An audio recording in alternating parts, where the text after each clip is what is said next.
Hi, so after the video I did on Serenity disbanding, I noticed a number of comments relating to, oh, it's just a video game, who cares type of things. These seem to crop up now and then when I vlog about certain topics, and you also see the same sort of comments on forums elsewhere as well. And it keeps getting me wondering, why do we have this double standards when it comes to video games?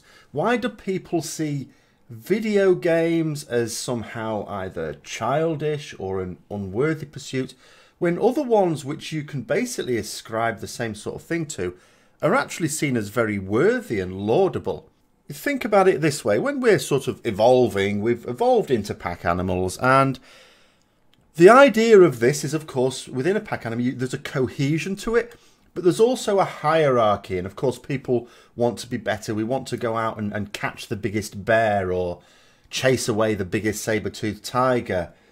And when we've done with that and society was getting bigger and we were able to scare away the saber-toothed tigers and the bears, then we started to go to war. And of course this is a way of sort of climbing up that social hierarchy as well. Well, of course, these days in modern times, very few of us, especially in developed countries, have to worry about bears and saber-toothed tigers. Quite large sections of society are also not all that keen that war be seen as a virtue either.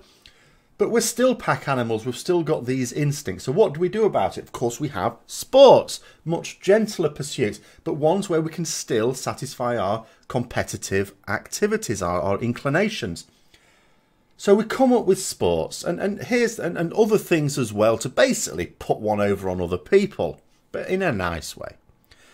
So what are these sort of pursuits that are considered laudable and the sort of things that adults do? And yeah, this is great, part of a healthy society.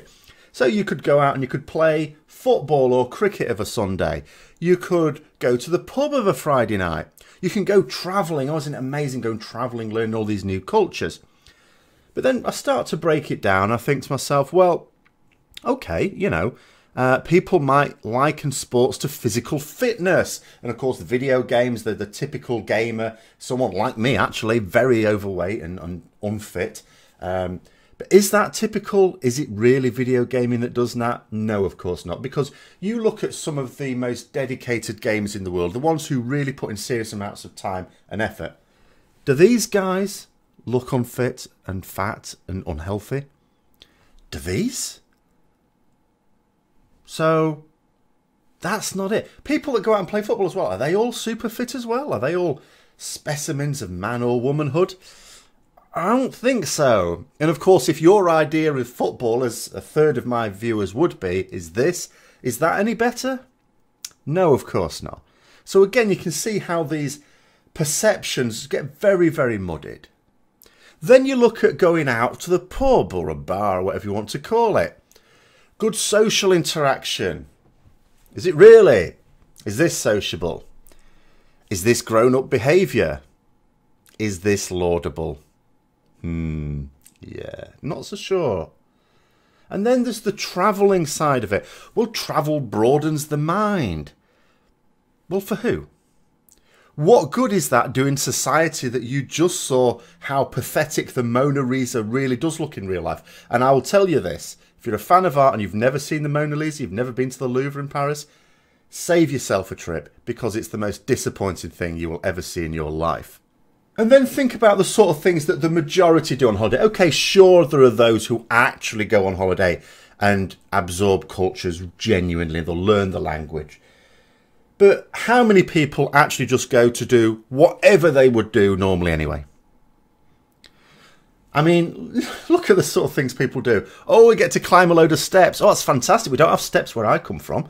Oh, they go climbing a hill. Oh, nice view. Yeah, we don't have hills where I am. Yeah, fantastic. What? And all they're doing it for, the majority of people, correct me if I'm wrong, you know, you go to work, what happens when someone comes back off holiday? They just want to tell everyone else about how amazing it was and all the rest of it. You know full well they were lied spark out on the beach every day or in the pub doing all the things they do every day. Basically, the rest of the world is exactly the same as where you come from, only there's no decent fish and chips or whatever is your local culinary delight. That's all there is to it. What good is travelling? Why is it laudable to go and play a different type of sport? Why is it laudable to go to the pub? Why is it laudable to go travelling? Let's break it down again in terms of all these things. So the physical fitness, there's plenty of people who play video games who also do the right amount of exercise. There's plenty of people I've just shown who do these physical sports.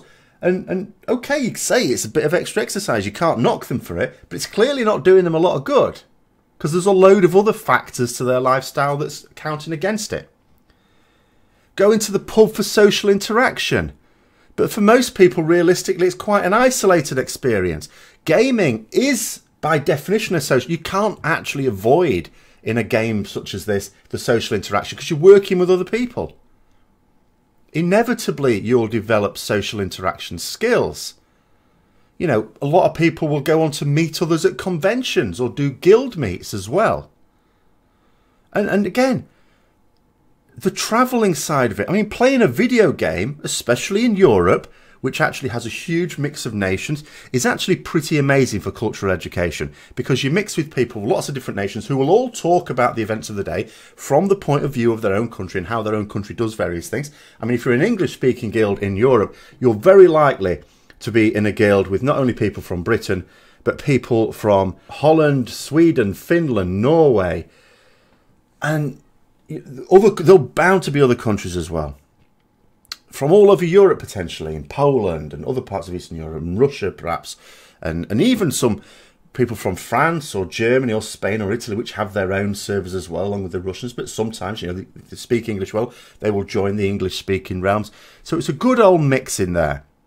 You're not going to get that cultural education by going to a beach and drinking yourself unconscious for a couple of weeks every year. And again, all those people do, as I say, is just take their photos back. It's a game of one-upmanship. Oh, you went to Spain. How nice. We went to the Upper Volta. Ah. And, you know, it's just this ridiculous competition that actually doesn't win you anything. So, what is it specifically about video games that people will say, people who play at the highest level in a video game, and something happens like with Serenity, so there's a load of those players now are basically out of a team, and a lot of people have no sympathy. Well, it's just a game, sort yourself out. It's like, well, so's everything. You know, what pursuits do we do outside of our jobs that is any different? How many? I mean, okay, some people go out and volunteer and make a positive contribution to society. Great.